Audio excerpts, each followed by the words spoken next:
Okay. అయితే మీకు last time వచ్చినప్పుడు లాస్ట్ టైం మీరు సెలెక్ట్ అయ్యి మీకు ఒక పోస్టింగ్ ఇచ్చినప్పుడు సో మళ్ళీ నేను అటెంప్ట్ ఇవ్వాలి అని, ఎందుకంటే చాలామంది రిలాక్స్ అయిపోతూ ఉంటారు కదా, so it's already fifth time అన్నట్టుగాను. సో లాస్ట్ టైం కూడా అటెంప్ట్ ఇవ్వాలి అనేది ఎలా వచ్చింది, ఆ థాట్ ఎలా వచ్చింది? ఇంతకాలం పడిన కష్టానికి మీకు వచ్చింది సరిపోలేదనిపించిందా? సార్ మళ్ళీ సేమ్ లాస్ట్ టైం ర్యాంక్ వచ్చినప్పుడు అదే జరిగింది సార్. యాజ్ ఇన్ నాకు పడాల్సినవన్నీ నేను అనుకున్న రేంజ్లో పడలేదు. మళ్ళీ ఒకటి బ్యాక్ ఫైర్ అయింది అటెంప్ట్. మళ్ళీ ఇద్దాము, ఇది ఈసారి పడిపోతే మందే ర్యాంక్ అన్నది ఒక మోటివేషనల్ ఫ్యాక్టర్. సో అండ్ ఆ ఇయర్ కూడా it was like not a very solid rank, 426 వచ్చింది.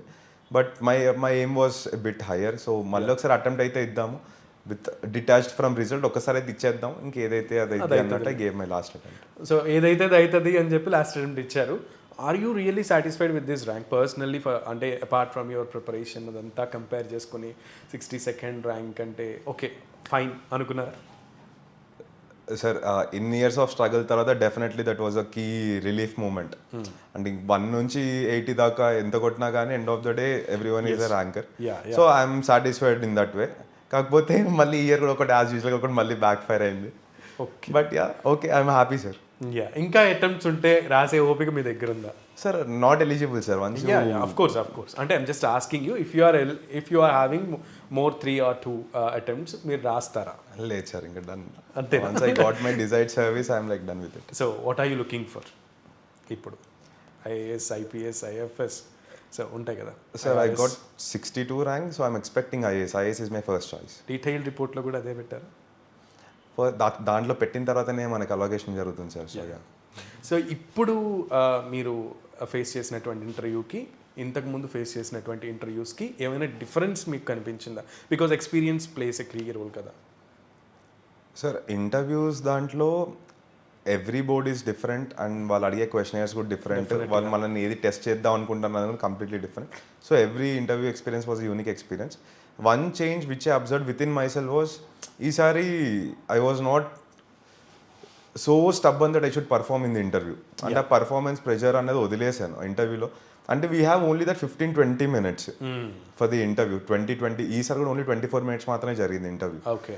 సో ఆ 24 minutes having so many candidates around, so last leg అది ఎంత కదన్నా కానీ ఇంతకుముందు అటెంప్ట్స్లో అరే వాళ్ళు క్వశ్చన్స్ అడుగుతారు, I need to give my best performance forward, I need to put my best answer forward. అది ఎంత కదన్నా ఒక back of the mind run అవుతుండేది.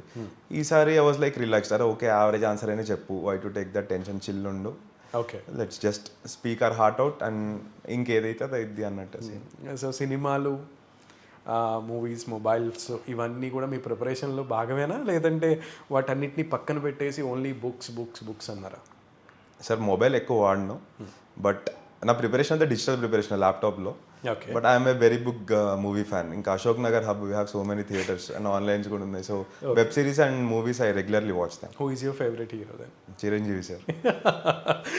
So great. అయితే చిరంజీవి మూవీస్ చూస్తూ మీరు ప్రిపరేషన్ చేశారని అనుకోవచ్చా? ఎనీ మూవీ ఏదైనా మీకు ఇన్స్పిరేషనల్గా అనిపించిందా? అంటే చాలామంది ఐఏఎస్లు నేను ఈ సినిమా నుంచి ఇది నేర్చుకున్నాను, ఇది నాకు బాగా సపోర్ట్ చేసింది నేర్చుకోవడానికి, అంటే ఇంకా ఎక్కువ ఎఫర్ట్స్ పెట్టి ప్రిపరేషన్కి అన్నట్టుగా మీకు ఏదైనా సినిమా చూసినప్పుడు అలా అనిపిస్తుంది? సినిమా నుంచి ఎగ్జామ్ మోటివేషన్ అని చెప్పాను, కానీ జనరల్గా I like that stress entertainment. ఆ స్ట్రెస్ నుంచి బయటపడడానికి ఒక ఎంటర్టైన్మెంట్కి తీసుకున్నారు.